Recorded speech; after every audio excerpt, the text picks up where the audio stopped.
India की #1 choice Bharat matrimony. Faridabad में आज फिर विस्फोटक बरामद हुआ है। सेक्टर 56 से बरामद हुआ है भारी विस्फोटक। आज फिर किराए के मकान में विस्फोटक सामग्री मिली है। बल्लभगढ़ में रहता है मकान मालिक और पिछले 2 दिनों में 2900 किलो विस्फोटक बरामद हुआ है। जो कि सबसे ज्यादा चिंता की बात यह है, मुजम्मिल के ठिकानों से विस्फोटक बरामद किया गया है। अब कई सवाल हैं जो इस ब्लास्ट के बाद खड़े होते हैं। क्या ये कंट्रोल्ड आईडी या फिर केमिकल विस्फोटक का परीक्षण था? क्या अमोनियम नाइट्रेट फ्यूल डेटोनेटर से लो इंटेंसिटी रखा गया? क्या ये जैश जैसे आतंकी संगठन का ट्रायल रन मॉड्यूल था?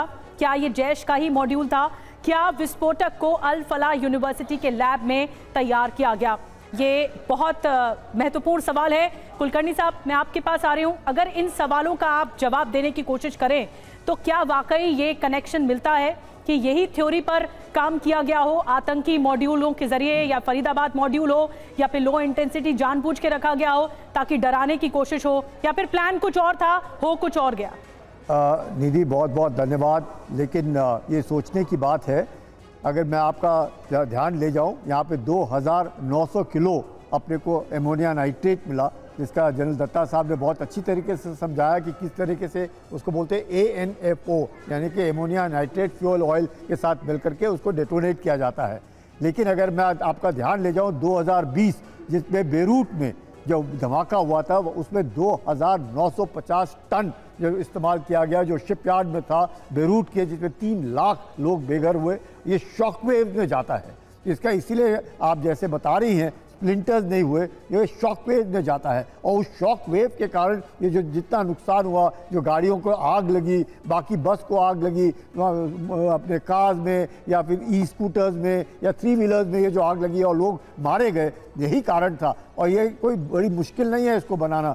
इसलिए आज भी देश के अंदर जब 45% से ज़्यादा इसमें एक्सप्लोसिव कंटेंट होता है, तो जैसे बता रहे थे दत्ता साहब, एमोनिया और नाइट्रेट को अलग अलग, ये फर्टिलाइज़र है जिसका इस्तेमाल हम खाना बना अपने फूड ग्रेन प्रोडक्शन में इस्तेमाल करते हैं। नहीं तो हम इस तरीके से उसका विध्वंसक इस्तेमाल जो हम कहते हैं वो हम कर रहे हैं। लेकिन सवाल ये है कि एमोनिया नाइट्रेट जैसे आप पूछ रही हैं, अल फलाह यूनिवर्सिटी में पिछले 7 साल से ये तीनों लोग, जिसमें लेडी डॉक्टर शामिल, वो हैं वहाँ पर। ये दर्शाता है ये अल फलाह यूनिवर्सिटी एक शक के दायरे में आता है। उनके लेबॉरेटरी में इस तरह के टेस्ट किए जा रहे थे। यही नहीं, गुजरात में भी जो डॉक्टर जिसने चीन में अपना MBBS किया, वो भी पॉइजन जो है वो कैस्टर ऑयल से निकालने की कोशिश कर रहा है। मतलब कहीं ना कहीं एक बड़ा सा मॉड्यूल काम कर रहा था हिंदुस्तान में। उम्मीद करता हूं अब इसके बाद NIA की जो जानकारी से पता चलेगा कहां कहां पे ये लोग हैं। लेकिन इसमें कोई शक नहीं कि इस तरह का। बिल्कुल कुलकर्णी सर, एक तरफ तो जो स्टाफ मेंबर्स हैं अल फलाह यूनिवर्सिटी के, वो भी जांच के दायरे में होंगे।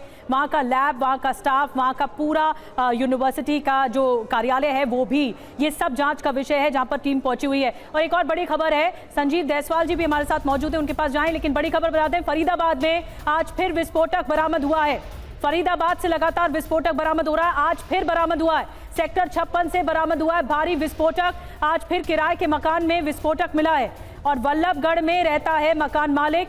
एक रिपोर्ट दिखाते हैं हमारे सहयोगी पुनीत शर्मा की। फरीदाबाद में भी सर्च ऑपरेशन चलाया जा रहा है और आज फरीदाबाद के सेक्टर 56 के प्रताप नगर 2 इलाके के इस मकान में जो पुलिसकर्मी पहुंचे और यहां से उनको बड़ी मात्रा में बारूद मिला है। पुलिस ने यहां से 2 लोगों को हिरासत में भी लिया। हालांकि फरीदाबाद के पुलिस कमिश्नर का कहना है कि ये जो बारूद है वो शादी ब्याह में पटाखे में इस्तेमाल होने वाला बारूद है। लेकिन फिलहाल इस कई बोरे में जो बारूद है उसको भर करके पुलिस यहां से ले गई है। 2 लोगों को पुलिस ने हिरासत में लिया है। दरअसल ये जो मकान है वो मुकेश शर्मा नाम के शख्स का है, जो कि बल्लभगढ़ में रहते हैं और उनके कई सेक्टरों में अलग अलग जगहों पर मकान है जो किराए पर दिए हुए थे। इलाके के लोगों का कहना है कि सुबह तकरीबन 10 बजे के आसपास जो फरीदाबाद पुलिस थी वो यहां पर पहुंची थी। उन्होंने जांच की और उसके बाद यहां पर बोरों में बड़ी मात्रा में जो बारूद था उसको रिकवर किया है। हालांकि फरीदाबाद पुलिस का यह भी कहना है कि जो धाराओं के तहत उनके खिलाफ कानूनी कार्रवाई की जाएगी। पूरे बारूद को जब्त कर लिया गया है, 2 लोगों को हिरासत में लिया। लेकिन तमाम सवाल खड़े हो रहे हैं क्योंकि सोमवार को ही फरीदाबाद इलाके से 2900 किलो विस्फोटक दो अलग अलग जगहों से बरामद किया गया था और आज भी सुबह से पुलिस सर्च ऑपरेशन चला रही है जिसके तहत ये बारूद बरामद किया गया। अब ये किस तरीके का विस्फोटक है ये पुलिस जांच के बाद बताएगी। कैमरामैन अमित के साथ पुनीत शर्मा, TV9 भारतवर्ष, फरीदाबाद। तो पुनीत शर्मा की रिपोर्ट आपने उस जगह से देखी जहां पर फरीदाबाद में एक बार फिर विस्फोटक बरामद हुआ। एक और बड़ी खबर है, धमाके वाली कार का पुराना वीडियो सामने आया है। जिस कार में धमाका हुआ अक्टूबर में पोल्यूशन चेक कराने के वक्त का ये वीडियो सामने आया है। 29 अक्टूबर को खरीदी गई थी i20 कार और प्रदूषण के चेक कराने के वक्त 3 लोग इसमें मौजूद थे।